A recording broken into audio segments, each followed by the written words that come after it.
नमस्कार, सीएनबीसी आवाज पर आपका बहुत बहुत स्वागत है। रात के 9 बजने वाले हैं और आप देख रहे हैं आवाज एट 9। शुरुआत करते हैं इस वक्त की हेडलाइंस के साथ। कुछ एग्जेम्पशंस ऐसे हैं जो सेविंग्स को इंसेंटिवाइज करते हैं, स्वाभाविक है वो रहेंगे। बिल्कुल, वो तो इंडिविजुअल एसएससीज के रहते हैं।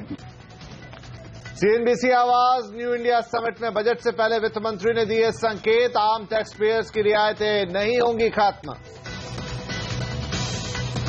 गरीबों को फ्री इंटरनेट कूपन पर विचार। सीएनबीसी आवाज के न्यू इंडिया समिट में पीएमओ में राज्य मंत्री जितेंद्र सिंह ने कहा, देश हित से नहीं करेंगे कोई समझौता। नई गाड़ी लेगा वो ऐसा सर्टिफिकेट देगा कि उसको इतना डिस्काउंट मिलेगा कि नई गाड़ी भी उसको सस्ते में मिलेगी और पुरानी गाड़ी के स्क्रैप से फिर से रिसाइकलिंग करके नए पार्ट्स होंगे। सरकार गाड़ियों के लिए जल्द लेकर आएगी एक्सचेंज स्कीम। पुरानी गाड़ी की स्क्रैपिंग पॉलिसी में मिलेगा हैवी डिस्काउंट। परिवहन मंत्री नितिन गडकरी का ऐलान। कल स्टार्टअप इंडिया का होगा आगाज। 40 से ज्यादा कंपनियों के सीईओज लेंगे हिस्सा। वित्त राज्य मंत्री जयंत सिन्हा ने कहा, स्टार्टअप्स को देंगे बेहतर माहौल। पेट्रोल डीजल पर फिर बड़ी एक्साइज ड्यूटी। पेट्रोलियम मंत्री बोले, तेल की कीमतें कम ना होना देना सरकार की नीति का हिस्सा। और सेंसेक्स निफ्टी 19 महीने के निचले स्तर पर बंद। सेंसेक्स 300 पॉइंट से ज्यादा लुढ़का, रुपया भी 28 महीने के निचले स्तर पर गया। और आ गई कॉम्पैक्ट एसयूवी सेगमेंट में एक और धमाका करने। महिंद्रा एंड महिंद्रा ने लॉन्च की KUV 100, कीमत 4,42,000 रुपए से शुरू।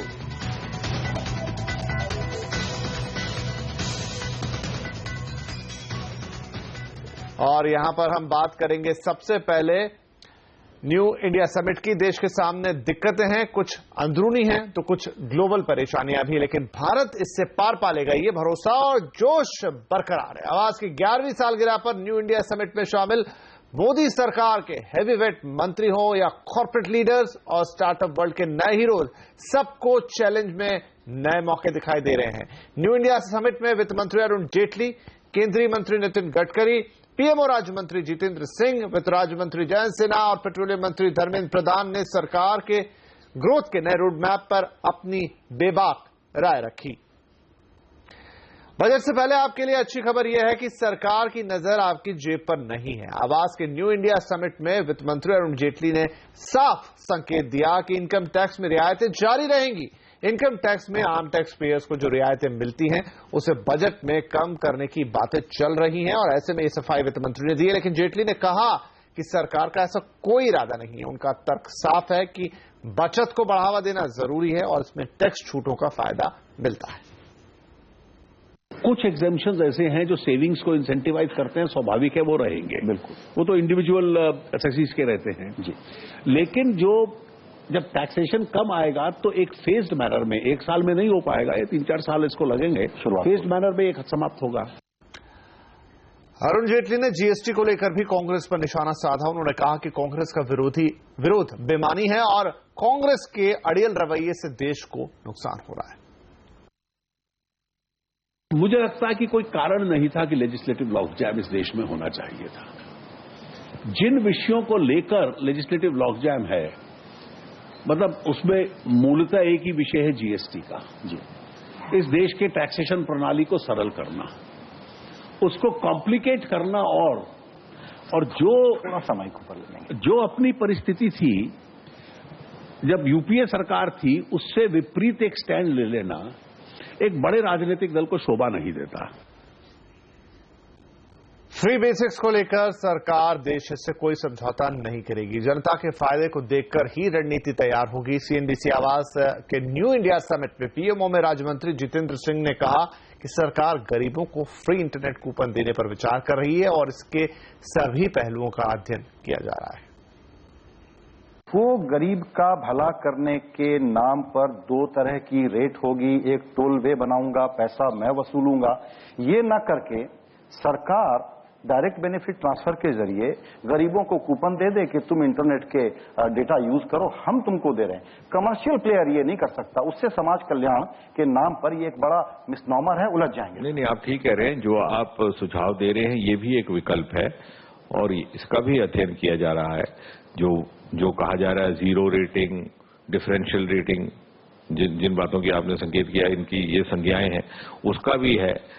और यदि कोई इस प्रक्रिया को बढ़ावा दे रहा है कि उसका अपना कोई मोटिव है, तो मात्र ये सोच करके कि उस मोटिव है तो किसी हम लाभ से वंचित ना रह जाएं, उस बात का भी ध्यान रखना है। और साथ ही साथ जैसा आपने कहा कि कोई एक्सप्लॉयटेशन ना हो, उससे भी हम अपने आप को और देश को बचाए रखें। इन सब बातों का संज्ञान करके ही वही किया जाएगा जो देश हित में होगा। सीएनबीसी आवास के खास कार्यक्रम न्यू इंडिया समिट में ट्रांसपोर्ट मंत्री नितिन गडकरी ने जल्द ही नई स्क्रैपिंग पॉलिसी लाने का ऐलान करते हुए कहा कि पॉलिसी से नई गाड़ियों पर खासा डिस्काउंट मिलेगा।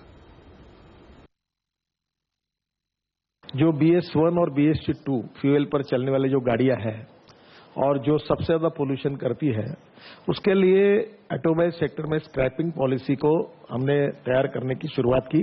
अब पॉलिसी तैयार हुई है और मैं आपके मार्फत, क्योंकि ये न्यू सब्जेक्ट है, मैं भारत की जनता को और सभी स्टेक होल्डर को आह्वान करता हूं कि वो सजेशन हमको दे और मैं 1 महीने के अंदर वो पॉलिसी कैबिनेट के सामने ले जा रहा हूं। और मैंने उसमें और सोचा है कि हमारे जो 12 मेजर पोर्ट है, वहां हम लोग जो ड्राफ्ट है वो 18 मीटर, 18.5 मीटर, 20 मीटर करेंगे। उसमें गोवा का काम शुरू हो गया है। गोवा ये पहला पोर्ट होगा जिसका और दुनिया का जितना ऑटोमोबाइल का भंगार होगा वो हम लोग देश में आएंगे और पोर्ट के बाजू में एक इंडस्ट्री एरिया खोलेंगे जहां एल्यूमिनियम, कॉपर और प्लास्टिक का रिसाइकलिंग करेंगे और वही स्पेयर पार्ट्स बनेंगे। मैं आपको बताता हूं, इससे ऑटोमोबाइल सेक्टर के स्पेयर पार्ट्स की कीमत इतनी कम हो जाएगी, इंटरनेशनल एक्सपोर्ट मार्केट में हम इतने कॉम्पिटिटिव होंगे, इतने नए रोजगार मिलेंगे कि। और दूसरी बात, ये जो गाड़ियां हम स्क्रैप करेंगे तो 20 से 25% फिर सेल बढ़ेगा।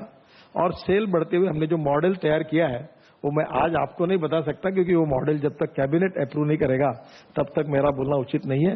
उसमें हमने जो मैन्युफैक्चरर है, स्टेक होल्डर, उनका भी सहयोग लिया। जो पुरानी गाड़ी खरीदी करेंगे उसको भी हम कुछ देंगे और सरकार का इससे रेवेन्यू बढ़ने वाला है, पोल्यूशन कम होने वाला है, सरकार को भी टैक्स के लिए हम कुछ कहने वाले हैं। और तीनों मिलकर तो जो नई गाड़ी लेगा वो ऐसा सर्टिफिकेट देगा कि उसको इतना डिस्काउंट मिलेगा कि नई गाड़ी भी उसको सस्ते में मिलेगी और पुरानी गाड़ी के स्क्रैप से फिर से रिसाइकलिंग करके नए पार्ट्स होंगे। सीएनबीसी आवास के कार्यक्रम न्यू इंडिया समिट में परिवहन मंत्री नितिन गडकरी ने BS6 पर इंडस्ट्री के डर को गैर वाजिब का ठहराते हुए कहा कि इसके कारण अगर इंडस्ट्री को दिक्कत आती है तो सरकार पूरी मदद करेगी। पॉलिसी मेकर, कोर्ट, ट्राइब्यूनल सब मिलकर के कुछ ऐसा कर रहे हैं कि अचानक एक हफ्ते में पता चलता है कि इस सेक्टर की तो लाइफ बदल गई, डिसरप्ट हो जाएगा सब कुछ। फिर वो आप अभी मिले हैं आपसे, उन्होंने अपनी चिंताएं बताई हैं। तो क्या हमारा ऑटोमोबाइल सेक्टर जो अच्छा कर रहा है सडनली एक ऐसे डिसरप्शन में फंसेगा और ये ठीक चलता हुआ सेक्टर भी थोड़ा उलझ जाएगा क्योंकि आपने एक डेडलाइन लगा दी है? देखिए, पहली बात तो ऐसा है कि ये डर आप निकाल दीजिए। आज भी हमारे देश में ये जो यूरो 6 स्टैंडर्ड के पोल्यूशन के नाम से इसके आधार पर बहुत सी ऑटोमोबाइल कंपनी यहां गाड़ियां बनाकर एक्सपोर्ट कर रही है। दूसरी बात ऐसी होती है कि प्रदूषण ये बहुत बड़ा प्रश्न बना हुआ है और इसके कारण देश में हमारे हेल्थ में बहुत बड़ी समस्या खड़ी हुई है और दिल्ली का अनुभव आप कर रहे हैं और इसलिए इंटरनेशनल स्टैंडर्ड पर हमको पहुंचना होगा। अब BS4 तक हम आए हैं यूरो 6 स्टैंडर्ड पे। अब वो 5 के लिए ये मेरे समझ में नहीं आता कि मैं अगर छलांग लगाकर 4थे पायरी से 6वें पायरी चल सकता हूं तो 5वें पायरी पे क्यों जाऊं। तो मेरा आग्रह था, पर मैंने सेक्टर को कॉन्फिडेंस दिलाया कि आप काम की शुरुआत करिए। आप इसमें देश के जो पेरिस में प्रधानमंत्री कमिट करके आए और पर्यावरण का मुद्दा जो बना हुआ है उसको लेकर हम लोग देश को स्वच्छ भारत और प्रदूषण मुक्त भारत बनाना चाहते हैं और इसलिए आप काम शुरू करिए। आप भी 5-6 साल आपके लिए है और उस सब मॉडल में आपको आज में मेरी उनकी बात हुई और नहीं तो फिर हम नहीं करेंगे तो एक दिन कोर्ट ऑर्डर निकाल देता है, ना हम बोल सकते हैं ना वो बोल सकते हैं। तो इसके बजाय आप इसको स्वीकार करिए। अगर कहीं भी आपकी अड़चन आएगी तो मैं विश्वास दिलाता हूं हम आपको अड़चन में नहीं आने देंगे। सरकार ने आज पेट्रोल डीजल के दामों में कटौती की, लेकिन साथ ही साथ एक्साइज ड्यूटी भी बढ़ा दी। सरकार ने पेट्रोल की कीमतों में 32 पैसे और डीजल में 85 पैसे प्रति लीटर की कमी की है, लेकिन दूसरी तरफ एक्साइज ड्यूटी बढ़ाने से लोगों को बहुत अधिक राहत नहीं मिलेगी। डीजल पर अब 2 रुपए और पेट्रोल पर 75 पैसे एक्साइज ड्यूटी बढ़ा दी गई है। वित्त वर्ष 2016 में ये चौथी बार है जब एक्साइज ड्यूटी बढ़ाई गई है। इस बढ़ोतरी के साथ सरकार 3000 करोड़ रुपए अतिरिक्त जुटा पाएगी। और लगभग कुछ ऐसे ही सवाल जब हमने पेट्रोलियम राज्य मंत्री से न्यू इंडिया समिट में पूछे तो उन्होंने कहा कि पेट्रोल डीजल में एक्साइज बढ़ोतरी का उन्होंने बचाव किया। उन्होंने कहा कि सीएनबीसी आवाज न्यू इंडिया समिट में जो कहा कि तेल कीमतें न गिरने देना नीति का हिस्सा है। ये हम लोगों की सरकार की एक साहसिक और बैलेंस वित्तीय व्यवस्था है, वित्तीय प्रबंधन है। सबसे ज्यादा लाभ ग्राहकों को मिले, थोड़ा बहुत पैसा सरकार के पास रहे। ये कल्याणकारी देश है, वेलफेयर स्टेट है। वेलफेयर स्टेट में सरकार के से अपेक्षा रखना, विकास के कामों के लिए अपेक्षा रखना, ये लोगों की हक भी बनती है, लोग सरकार भी उसको पूरा कर पाए। और तीसरी एक प्रमुख उसमें विषय है, ये तो हम एक कुशन करके, मैं तो जैन जी के पास पैसा रख रहा हूं, कल को अगर छूट कर जाएगा प्राइस तो फिर उसमें ग्राहकों को सुविधा दे पाऊं, इसलिए तो कोलैटरल गारंटी है।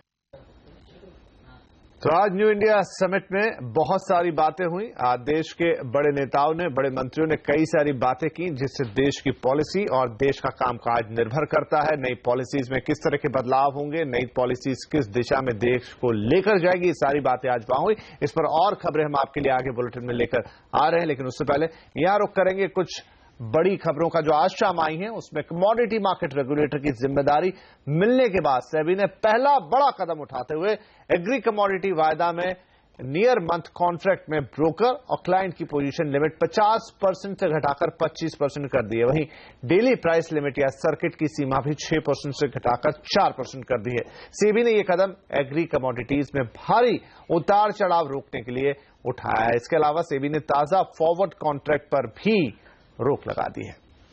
तो सेबी की इस खबर से क्या फर्क पड़ेगा, कितनी बड़ी है इस ऐलान का जो असर है वो कितना बड़ा होगा, इस सब पे बातचीत करने के लिए अब हमारे साथ है हमारे कमोडिटी गुरु जी चंद्रशेखर जी।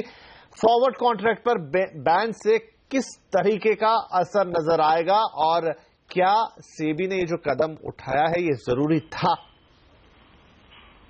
मैं समझता हूं ये जो फॉरवर्ड कॉन्ट्रैक्ट का ऊपर, फ्रेश फॉरवर्ड कॉन्ट्रैक्ट का ऊपर जो पाबंदी है, बैन है, उससे कितना बड़ा फायदा होगा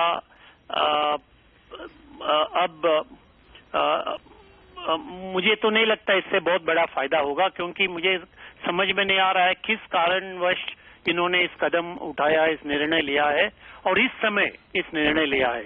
एक तो जरूर एक चिंता का विषय है, आगे जाकर के जो रबी का फसल है वो कम होने वाला है और महंगाई बढ़ने वाली है, ये तो हमें दिख रहा है सामने। मगर ये जो फॉरवर्ड कॉन्ट्रैक्ट है इसके वॉल्यूम्स बहुत कम है और इससे बैन करने से मार्केट को क्या फायदा होगा ये मेरा समझ में नहीं आ रहा है। तो इसमें देयर इज ये जो लॉजिक है सेबी को ये बताना पड़ेगा ये क्या लॉजिक है। तो मैं नहीं समझता हूं कि इससे कोई बड़ा फर्क पड़ेगा मार्केट को। जी चंद्रशेखर जी, आपने जो दूसरी बात की, हम देख रहे हैं कि अब फसलें देश में जो मौसम है उसकी मार के कारण काफी बिगड़ी है पहले भी और आगे भी उसकी आशंका है। तो कहीं इसी आशंका के तहत, क्योंकि महंगाई भी अब धीरे धीरे, कल ही WPI का नंबर है उसमें हमने देखा खाने पीने की चीजों में तेजी आ गई है। करेक्ट, हाँ जरूर, मगर खाने पीने की आइटम में जो तेजी आ रही है आगे जाकर के और भी तेजी आएगी, मगर उसके ऊपर रोक लगाने के लिए आप फ्रेश फॉरवर्ड कॉन्ट्रैक्ट को बैन करना, उससे कोई फायदा नहीं होगा। ये दोनों में ज्यादा ताल्लुक नहीं है और जो वॉल्यूम्स मैं देख रहा हूं एनसीडेक्स में खास करके ये जो फॉरवर्ड कॉन्ट्रैक्ट एग्री कमोडिटी में चल रहे हैं, वॉल्यूम्स है वेरी लो। ऐसा नहीं है कि बहुत ज्यादा वॉल्यूम्स है और या ज्यादा सट्टा चल रहा है, ऐसा सिचुएशन नहीं है। तो मेरा एक विचार है, एक सोच है कि शायद एक रेगुलेटरी वैक्यूम बन गया है, क्योंकि SEBI futures contract, derivative contract का रेगुलेटर है और जो फॉरवर्ड कॉन्ट्रैक्ट जो है फिजिकल मार्केट का फॉरवर्ड कॉन्ट्रैक्ट है, जो कस्टमाइज कॉन्ट्रैक्ट है, उसका डिलीवरी प्रोविजन को इम्प्लीमेंट करने में शायद सेबी का पास इतना ताकत नहीं है और शायद वो इसका जिम्मेदारी लेना नहीं चाहते हैं, ये भी हो सकता है। तो मगर इसका कारण जो है सेबी से ही पूछना पड़ेगा, मगर इसका कोई खास वजह नजर यहाँ पर इफेक्ट नहीं देख रहा हूँ जी। बहुत शुक्रिया चंद्रशेखर जी हमसे बातचीत करने के लिए। एंजल ब्रोकिंग के अनुज गुप्ता का कहना है कि सेबी के नियर मंथ कॉन्ट्रैक्ट पर पोजीशन लिमिट घटाने से वायदा वॉल्यूम्स पर असर पड़ेगा। देखिए, बिल्कुल जो फ्यूचर्स मार्केट में इन्होंने member limit, client limit level पे कुछ चेंजेस किए हैं, जो पहले 50% उसको 25% कर दिया क्लाइंट लिमिट लेवल पर, तो कहीं ना कहीं उसका एक बड़ा इंपैक्ट पड़ेगा। जो क्लाइंट पहले बड़ी पोजीशन लेते थे वो अब छोटी पोजीशन लेंगे। दूसरी तरफ जो उन्होंने डेली प्राइस लिमिट को रिड्यूस किया है उसका भी इंपैक्ट पड़ेगा। और लगातार बात कर लेते हैं शेयर बाजार की, जहां पर इन दिनों हाहाकार मचा हुआ है।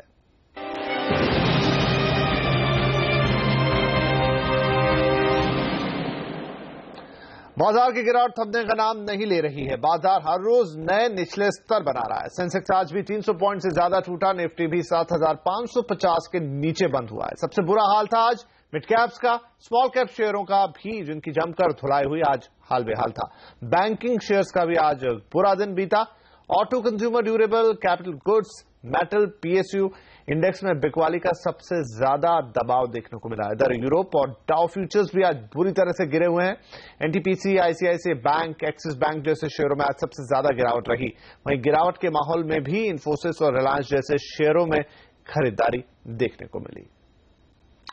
और रुपए की आज भी तगड़ी पिटाई हुई। डॉलर के मुकाबले रुपया आज करीब 0.5% गिरकर 28 महीने के निचले स्तर पर पहुंच गया। शेयर बाजार में गिरावट, चीन की करेंसी में गिरावट और लगातार फंड आउटफ्लो से रुपए पर दबाव बना है। डॉलर इंडेक्स में कमजोरी आई है, लेकिन इससे रुपए को सपोर्ट नहीं मिल रहा है। तो ये तो बहुत बात हुई है भारतीय बाजारों की, लेकिन अब देख लेते हैं कि ग्लोबल मार्केट्स के इस वक्त क्या हाल है। नजर डालेंगे सबसे पहले अमेरिकी बाजारों पर। वहां पर भी अच्छी खासी गिरावट है। डाउ, नैस्डैक, एस&पी सब में 2% से ज्यादा की गिरावट इस वक्त बनी हुई है। नैस्डैक में तो करीब 2.5% की गिरावट है। यूरोपीय बाजारों को भी हम देख लेते हैं, यहां पर भी हालात खराब थे। करीब 2 से 2.5% की गिरावट इन बाजारों में भी देखने को मिली। कच्चे तेल के क्या हाल है? यहां पर 5% से ज्यादा की गिरावट कच्चे तेल में आ चुकी है। ब्रेंट क्रूड में भी लगभग 4% की गिरावट है और एमसीएक्स पर घरेलू बाजार में लगभग 5% की गिरावट पे। तो आज बहुत बड़ा हिट हुआ है यहां पर कच्चे तेल में, 5% से ज्यादा नीचे इस वक्त आप देख सकते हैं $30 के नीचे कारोबार करता हुआ। दिसंबर तिमाही में एचयूएल के नतीजे निराशाजनक रहे हैं। इस दौरान कंपनी का मुनाफा 22% से ज्यादा घटकर 971 करोड़ रुपए रह गया है। कंपनी का मुनाफा 1100 करोड़ रुपए रहने का अनुमान था। दिसंबर तिमाही में एचयूएल को करीब 80 करोड़ रुपए का अतिरिक्त घाटा भी हुआ है। वहीं एचयूएल की आय भी अनुमान से कम रही है। कंपनी की आय 7,981 करोड़ रुपए रही। दिसंबर तिमाही में कंपनी एचयूएल की वॉल्यूम ग्रोथ 6% रही, जो अनुमान के करीब ही है। इस दौरान कंपनी का मार्जिन 17.9% रह गया है। खराब नतीजों से एचयूएल के शेयर में आज तेज गिरावट भी देखने को मिली। और आवाज एट 9 में यहां पर लेंगे एक छोटा सा ब्रेक के बाद कल स्टार्टअप इंडिया का होगा आगाज। तो क्या है तैयारियां, ये आपको बताएंगे।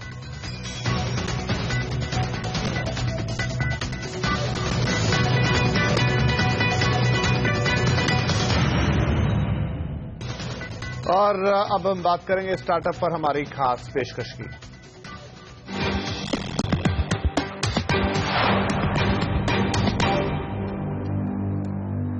स्टार्टअप बिजनेस को ताकतवर बनाने और युवाओं में एंटरप्रेन्योरशिप को बढ़ावा देने के लिए प्रधानमंत्री नरेंद्र मोदी कल startup India, stand up India action plan का आगाज करेंगे। इसका मकसद स्टार्टअप्स को देश के कोने कोने में ले जाना है, उन्हें नई ताकत देना है, उनके लिए एक नया प्लेटफॉर्म बनाना है। दिल्ली के विज्ञान भवन में जहां प्रधानमंत्री स्टार्टअप इंडिया एक्शन प्लान का आगाज करेंगे, वहां एक वर्चुअल प्रदर्शनी लगाई जाएगी और स्टार्टअप के कामकाज को दिखाया जाएगा।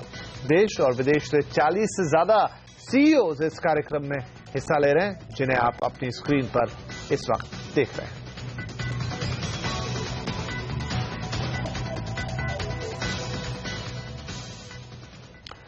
सीएनबीसी आवास के कार्यक्रम न्यू इंडिया समिट में आज वित्त राज्य मंत्री जयंत सिन्हा ने एक बार फिर कहा कि सरकार स्टार्टअप्स को पूरी मदद देगी। समिट में पेटीएम के विजय शेखर शर्मा के साथ वित्त मंत्री जयंत सिन्हा ने स्टार्टअप्स पर चर्चा भी की।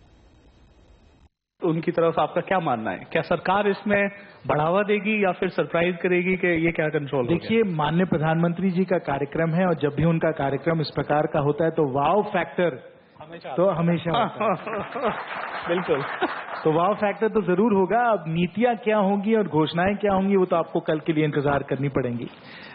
पर देखिए, सरकार की तरफ से एक फिलोसॉफिकल एक मैं प्रिंसिपल आपको बता दूं, वो ये है कि अगर आप मतलब क्रिकेट के साथ इसका मुकाबला करें तो क्रिकेट में ग्राउंड्समैन होते हैं, यानी पिच को तैयार करते हैं। क्रिकेट में स्कोर कीपर होता है, वो स्कोर कीपिंग करता है। क्रिकेट में एम्पायर होते हैं, बोलते हैं आप आउट हैं या ना ही आउट हैं। तो ये सब तो है सपोर्ट स्टाफ, वो हम लोग हैं। खिलाड़ी आप लोग हैं, तो यानी सेंचुरी आपको बनाना है, 5 विकेट आपको लेना है। तो हमारी कोशिश ये है एंटरप्रेन्योरियल इकोसिस्टम के लिए कि जो भी मतलब आप लोगों को व्यवस्था की जरूरत हो, फैसिलिटेशन की जरूरत हो, जो भी बाधाएं हैं, अगर आप फील्ड पे हैं और फील्ड पे एकाएक एक छोटा सा पहाड़ है तो उस पहाड़ को रोल करके सही कर दो, जिसमें कि आपके खेल जो है सही तरीके से चले। और ऐसा ना हो कि हम लोगों का जो ग्राउंड इतना हमने गंदा बनाया हुआ है कि आप सब बोलें कि यार मैं यहां दिल्ली में नहीं खेलना चाहता हूं, मैं सिर्फ सिंगापुर में खेलना चाहता हूं। तो हमारा ग्राउंड भी सिंगापुर के मुकाबले का होना चाहिए, लंदन के मुकाबले का होना चाहिए, सैन फ्रांसिस्को के मुकाबले का होना चाहिए। तो हम इस ग्राउंड को इस प्रकार से तैयार कर रहे हैं, नीतियों को और रूल्स को इस तरीके से तैयार कर रहे हैं कि आपका मन होगा यार ये बहुत शानदार ये एक मैदान है, इसी मैदान में खेलना है मुझे। तो कल यानी 16 जनवरी को स्टार्टअप पर सरकार की नई पॉलिसी का सीएनबीसी आवाज मेगा कवरेज करेगा, जिसे आप देख सकते हैं। पूरे दिन भर हम बात करेंगे कि स्टार्टअप के लिए किस तरह का माहौल देश के अंदर चाहिए, और शाम को लाइव कवरेज प्रधानमंत्री के कार्यक्रम। स्टार्टअप की बात तो हर पहलू बताता है सीएनबीसी आवाज। कैसे होगी आपके कारोबार की राह आसान, मिलेगा कठिनाइयों का समाधान, क्या होगी स्टार्टअप पॉलिसी, हम बताएंगे दिन भर 16 जनवरी को सिर्फ सीएनबीसी आवाज पर। आगे बढ़ेंगे, कुछ और खबरों पर नजर डाल लें। कॉम्पैक्ट एसयूवी सेगमेंट अब और हॉट हो गया है। KUV 100 के साथ महिंद्रा ने इसमें एंट्री ले ली है। महिंद्रा ने इसके पेट्रोल वर्जन की कीमत 4,40,000 रुपए रखी है, जबकि डीजल वर्जन की कीमत 5,22,000 रुपए है। इसे खास यंग जनरेशन को ध्यान में रखकर बनाया गया है। ये कंपनी इसे कूल यूटिलिटी व्हीकल कह रही है। इसमें 1.2 लीटर का इंजन है और पेट्रोल और डीजल दोनों वेरिएंट है। देखिए, हमारा सोचना है कि हमें एक फ्यूल में पूरा जो उसमें नहीं लगना है, डीजल या पेट्रोल। हम अब जो गाड़ियां हम लॉन्च करेंगे फ्यूचर में, उसमें हम अच्छा डीजल ऑप्शन जो हमारे पास है और अच्छा पेट्रोल ऑप्शन जिसमें हम काम कर रहे हैं अभी देंगे हर गाड़ियों में। तो प्राय जितनी भी गाड़ियां महिंद्रा की आएंगी जो पैसेंजर कार या पैसेंजर व्हीकल रहेंगी, उसमें सब में डीजल और पेट्रोल ऑप्शन मिलेगा। और इसी के साथ आवाज एट 9 में आपसे लेंगे इजाजत। कल फिर होगी मुलाकात, तब तक के लिए नमस्कार।